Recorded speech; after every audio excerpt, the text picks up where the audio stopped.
I think you asked me, why would Bob Arum talk down on his own fighter? I already answered that, but I'll reiterate.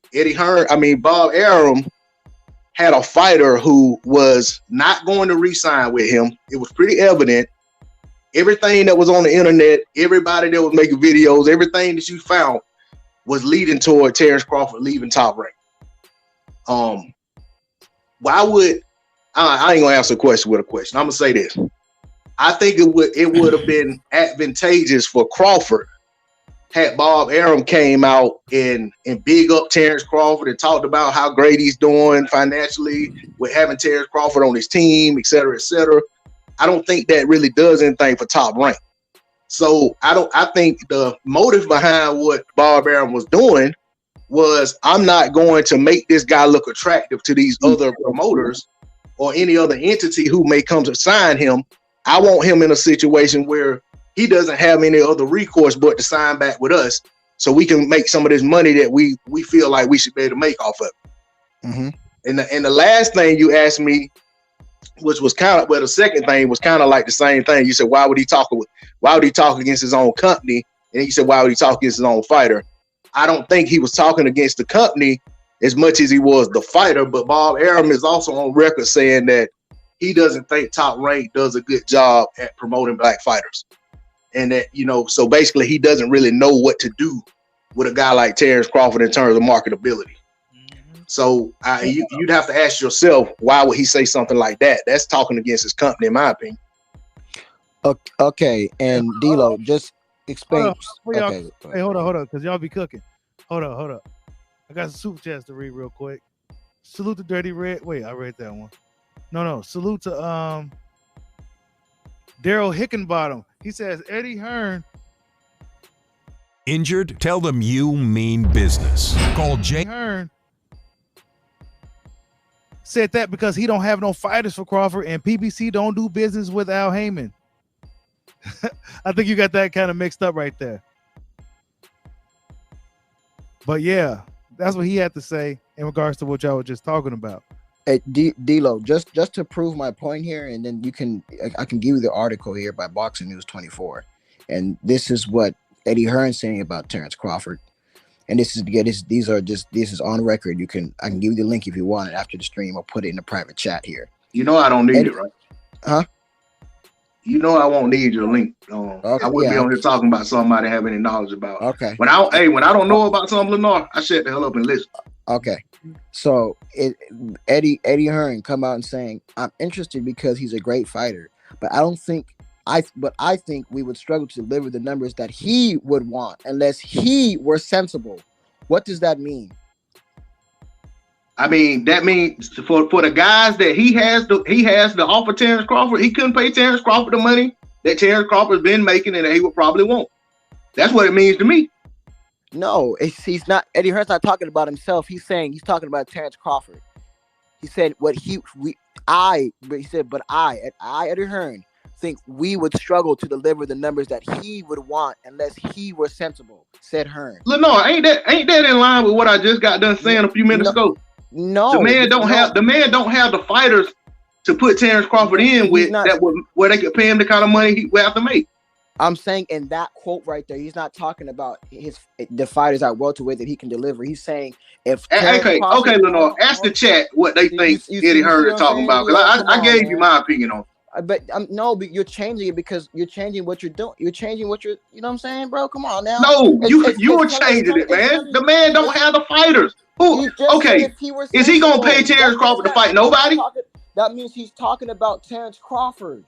Okay, but he's gonna pay Terence Crawford to do what, Lennar? If he were more realistic of what Lennar, what is he gonna pay Terence Crawford to do? Watch cars? What are you talking about, D-Lo? What would Terence Crawford be doing at Matchroom? I'm talking about what he's talking about. What would he be doing at Matchroom, Lennar? You're trying to refer to his. I'm asking a question. What would Terence Crawford do at Matchroom? Would he be an executive? Kind of revert back to. Would he be a secretary, or would he be a fighter? Sticking at the point where it's saying he's a great fighter, but I think so. Terence Crawford would come to Matchroom and box, right? He would fight fighters in a boxing match, right? So, again, but I think we would struggle to deliver the numbers. Am I right? Is that what he's gonna do over there? He's gonna box, right? Again, D-Lo, what did it say? Unless he was sensible, he said, Sensible to do what? Hold on. Sensible in doing what? Terence Crawford. I could sign Terence Crawford, but if I'm not going to sign him, if he's going to ask for this crazy high guarantee that he's not worth, that's what he's saying. I didn't see in that article anything about crazy high guarantee. Oh my! I think that's some Lennar. You talk about that you're gonna let people talk and speak, but I let you speak, but then when I speak, you cut me off. Hey, hold up. I got another super chat. Salute to King Judah for the super chat. He says, Bud said he wanted a Rusty Thurman ASAP. When asked about Boots, he said he needs rest. Bud is interested in bum and washed up fighters. Stop capping. Wow. Salute to King super chat. Oh man. Wow. He said Bud is interested in bum and washed up fighters. Wow. But yeah, Bushido, salute to King Judah.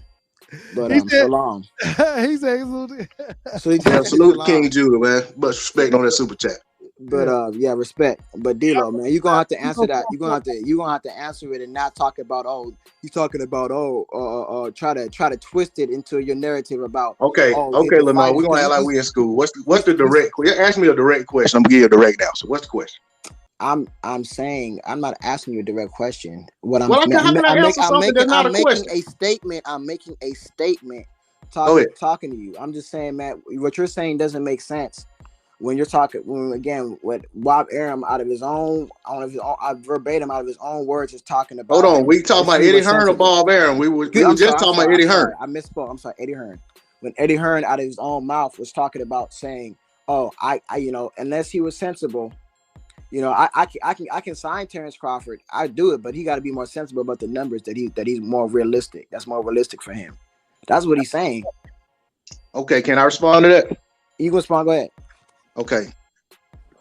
I'm not even going to ask you a question. I'm going to make a statement. So Eddie Hearn is going to sign Terence Crawford. He would have signed Terence Crawford to come over there and fight boxing matches.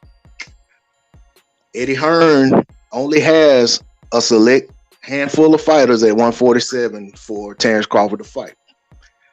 Eddie Hearn does not have a great business relationship with the PBC. It's even worse than the relationship that Top Rank has with him.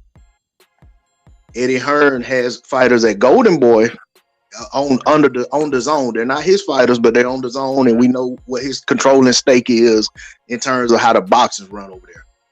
Mm-hmm. And he in the best one in terms of who looks like the best candidate to fight Terence Crawford is Virgil Ortiz. Mm-hmm. Eddie Hearn, matter of factly, said if he had his way, he would not put Virgil Ortiz in the ring with Terence Crawford.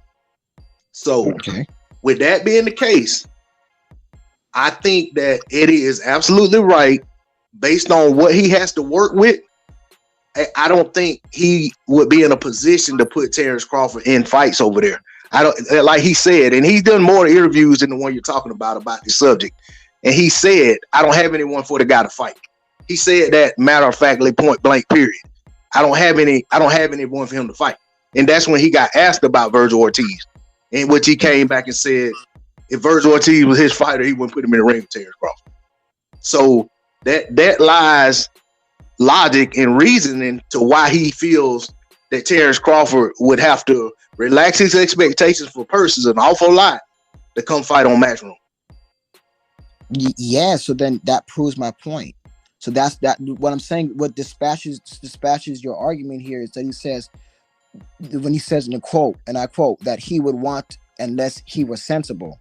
So that basically, Eddie Hearn's basically saying that, hey, I'll even sign Terence Crawford, but he got to be more realistic about his numbers. He got to lower his numbers. That's what he's saying. He has to lower his numbers in order for him to sign him.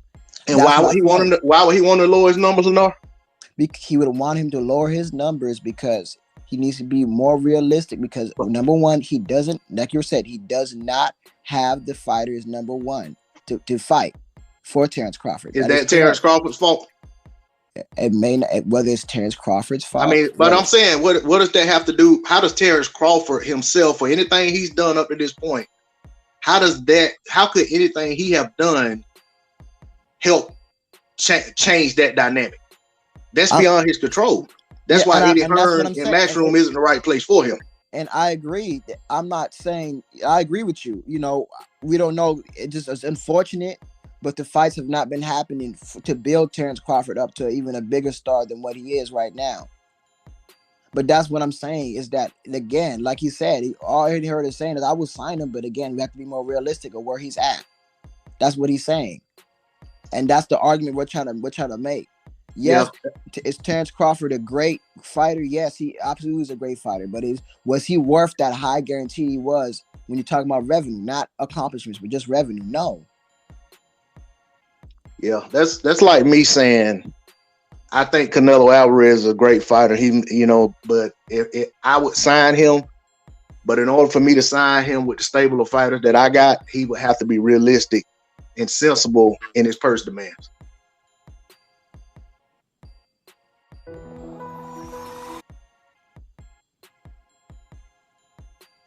I think we're going in circles here, bro.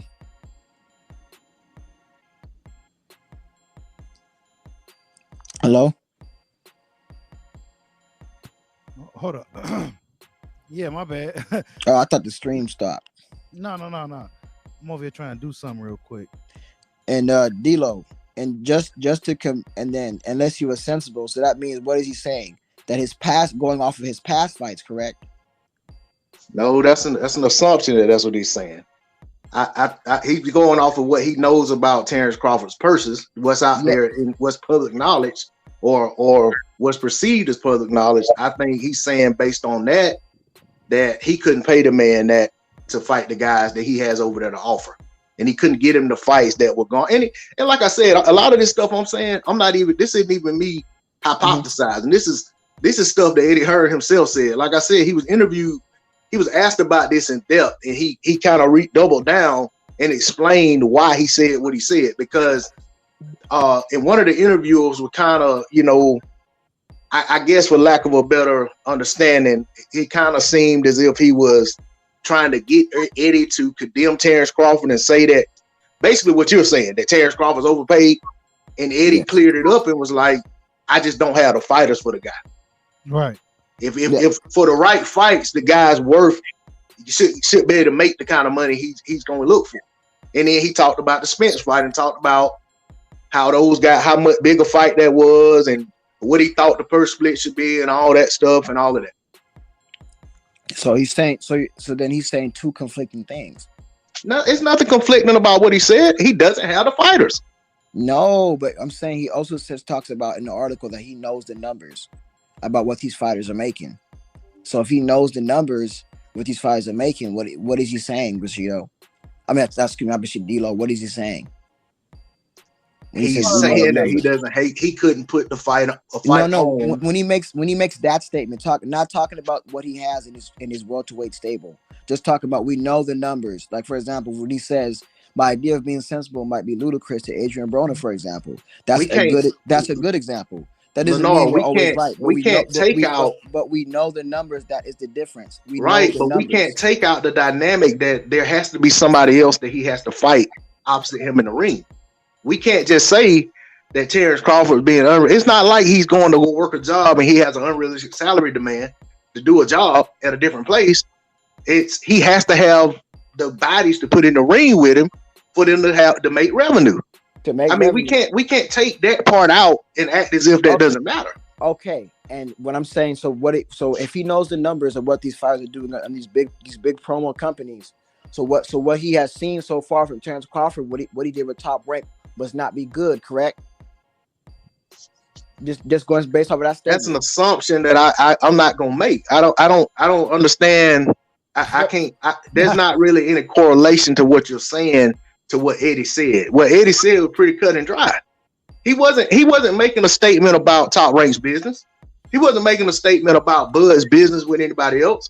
He was making a statement about what he perceived Bud would want, based on what he knew about what he was, the kind of money he was making, which he probably knows what we think we know. All right, but he based it on what he had to offer. And he said it's not a good fit, and that was just kind of. I mean, it kind of was cut and dry to me. Hey, I don't even really honestly. I don't even see why we still talking about it. It was pretty simple. He's saying he knows Hey, hold up. Yeah, everybody hit that like button, man. We got 88 people in the building, man. Hit that like button for your boy.